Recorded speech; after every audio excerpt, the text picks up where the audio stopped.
When your child rolls their eyes and says whatever after you told them no, you probably feel your blood pressure rise. You want to correct them immediately to make them understand why that's disrespectful. But what you might not realize is that the moment you launch into an explanation, you're actually training them to talk back more. There's a 3-second response that stops back talk almost instantly, and it's the exact opposite of what most parents instinctively do. Now, I get it. Why backtalk feels personal and emotionally triggering. When your child says whatever or you never let me do anything, it doesn't just feel annoying. It feels personal. It feels like disrespect, like defiance, like everything you've tried to teach them about respect and gratitude is just gone. Here's a scenario that plays out in countless households. A parent tells their 8-year-old, no screen time before homework. The child huffs, crosses their arms, and says, "You're so mean. Everyone else gets to."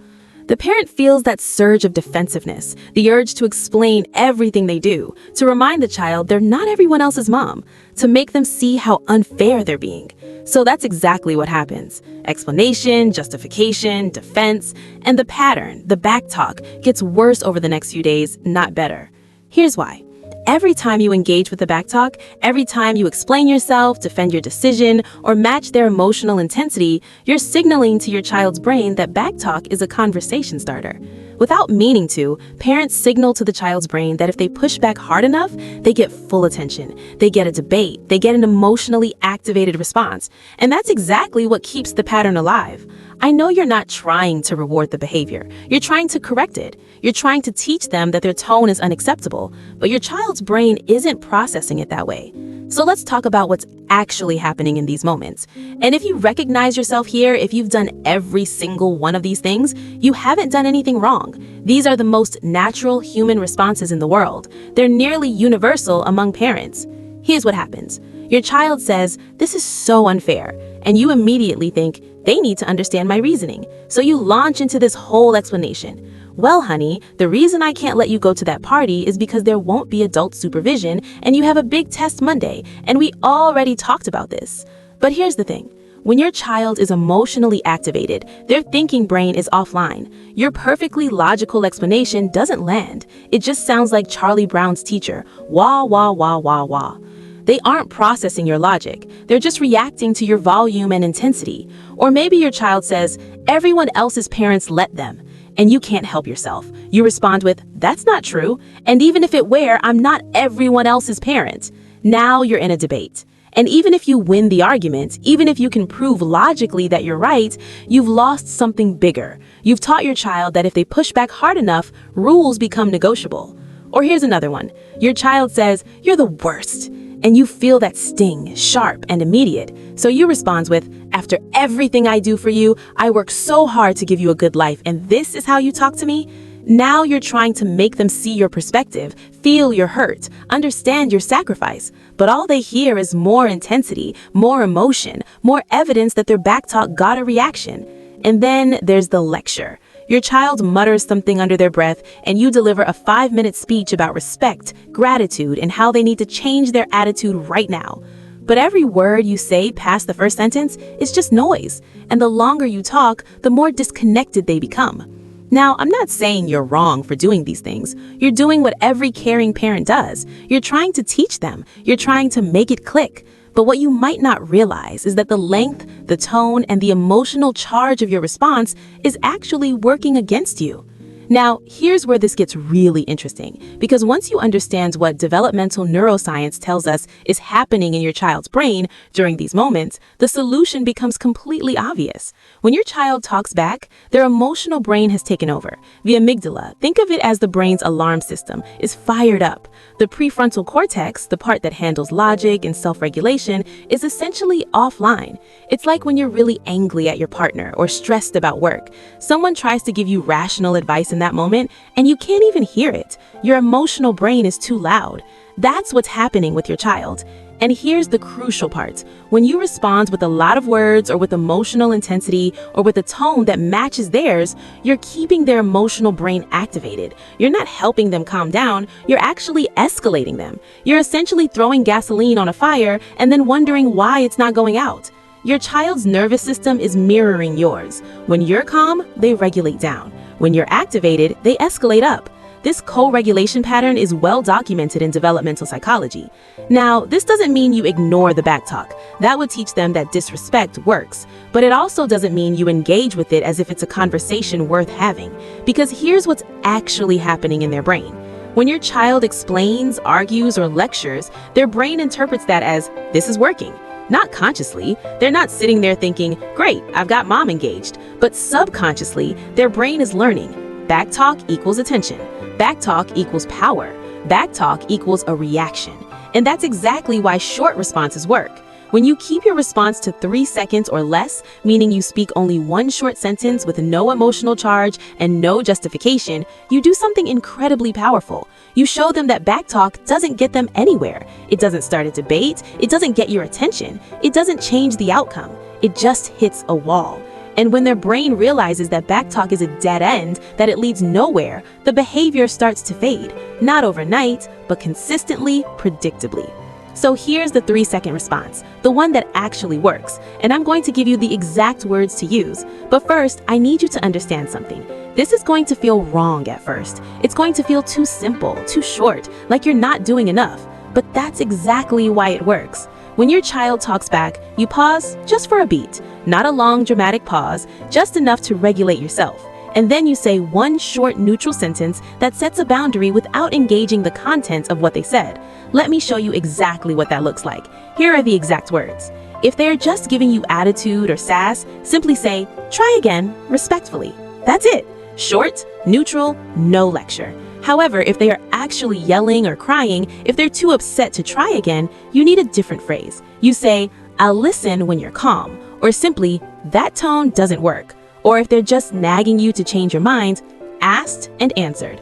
Now, here's what this is not. It's not sarcastic, it's not cold, it's not a power move. It's not meant to shut them down emotionally or make them feel small. It's a calm, predictable boundary that doesn't feed the pattern. And here's why it works. First, it's short. You're not giving them anything to argue with. There's no content to debate, no explanation to pick apart, no emotional reaction to escalate against. It's a verbal dead end. Second, it's neutral. Your tone is the same whether they just said whatever or I hate you. You're not matching their intensity. You're modeling what calm authority actually looks like. And third, it's consistent.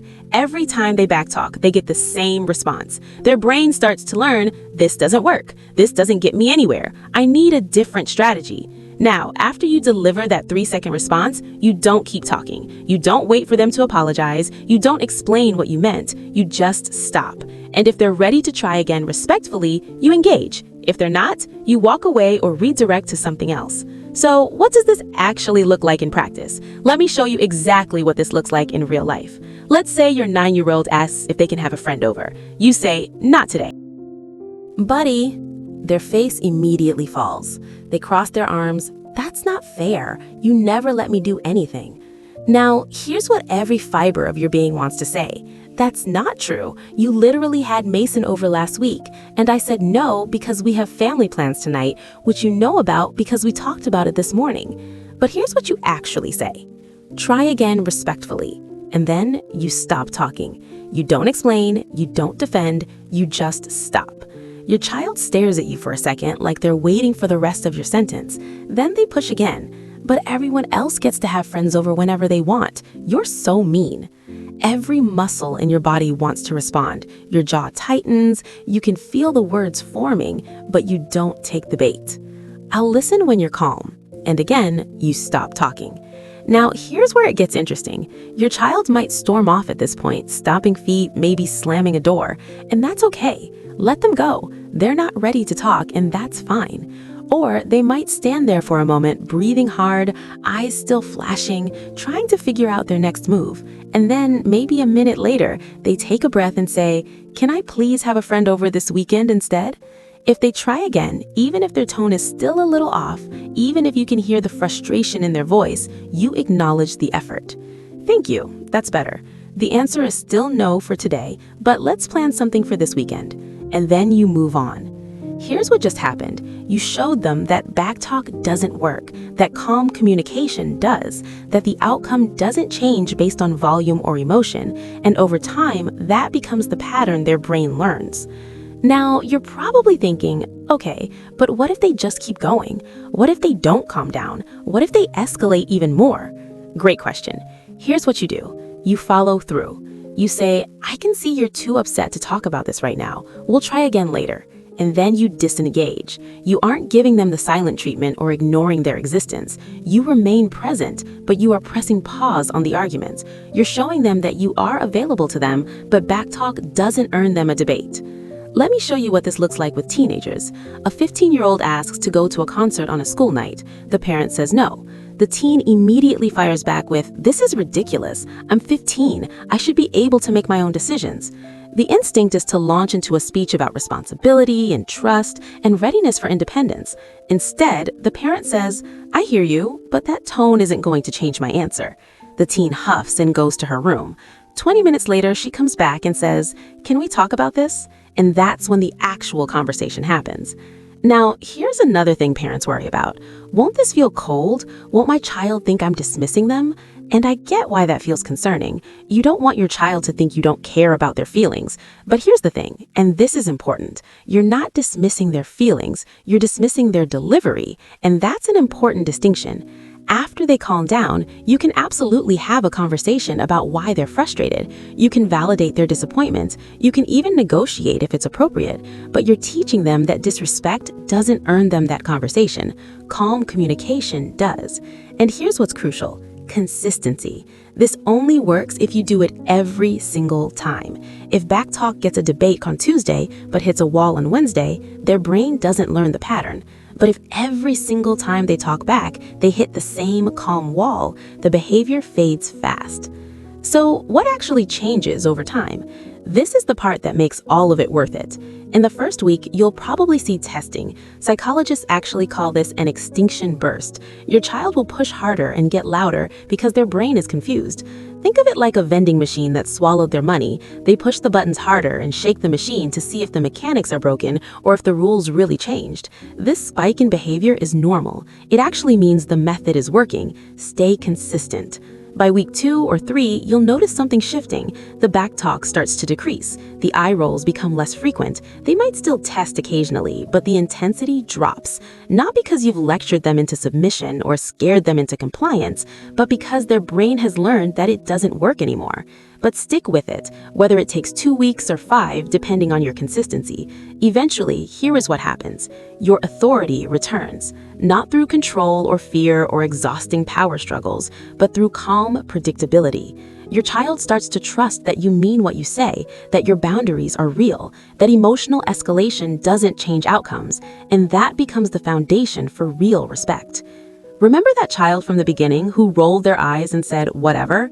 Imagine 4 weeks from now, they ask for something, you say no, and they pause for a second, then say, "Okay," and walk away. No drama, no argument, no negotiation. Or they take a breath and say, "I'm really disappointed. Can we talk about why?" That's not a fantasy. That's what happens when you stop feeding the backtalk pattern. So here's what you need to remember. When your child talks back, pause. Deliver one neutral sentence in 3 seconds or less, and then stop talking. No explanation, no defense, no lecture, just calm, consistent authority. And over time, you'll notice something remarkable. The backtalk fades, your authority strengthens, your relationship improves. Not because you've controlled them into submission, but because you've shown them what respectful communication actually looks like and prove that it's the only path that works. Now, unfortunately, there's one mistake that undermines all of this, something parents do that actually teach children to be disrespectful, even when they think they're teaching respect. It's counterintuitive, it's incredibly common, and most parents have no idea they're doing it. I break down exactly what this mistake is and how to fix it in this video. You can check that out.